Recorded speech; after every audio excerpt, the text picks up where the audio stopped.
c'est l'homme qui peut sauver la planète et pas l'innovation, parce que l'innovation est un moyen et un accélérateur qui doit justement permettre à l'homme de préserver la planète pour les générations futures. Non seulement elle le peut, mais elle le doit. Nous vivons depuis plusieurs décennies, voire plusieurs siècles, sur des innovations successives d'utilisation des énergies fossiles.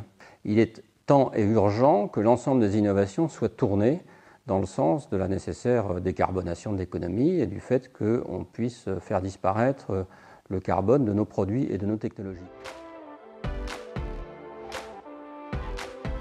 Les deux, bien évidemment. En général, l'innovation sociétale est beaucoup plus lente à être mise en place. Il faut souvent de nombreuses années, voire des décennies. L'innovation technologique est beaucoup plus rapide et parfois elle est même au service d'un progrès social. Si on prend un exemple certes controversé, mais les réseaux sociaux, par exemple, permettent et obligent les entreprises à être beaucoup plus transparentes qu'elles ne pouvaient l'être auparavant. L'innovation doit être à la fois technologique et sociale. Il faut évidemment une innovation technologique. Par exemple, si demain on découvre une manière de stocker l'électricité à très bas coût, on aura fait un très très grand pas dans la transition écologique. Mais il faut aussi une innovation sociale, car beaucoup, y compris de nouvelles technologies et beaucoup de solutions, supposent une nouvelle organisation sociale ou un nouveau mode de vie.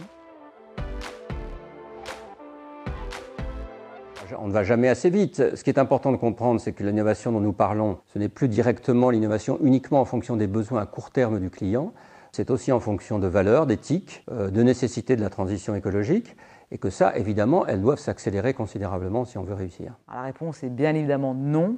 Les besoins sont immenses et les investissements qui sont prévus, qui sont publics ou privés, sont largement insuffisants, à la fois sur les besoins d'hygiène, bien sûr les milliards de personnes sur la planète qui n'ont pas accès à une hygiène suffisante, mais également justement à la transition énergétique qui nécessite des trillions d'investissements qui ne sont pas encore prévus à cet effet.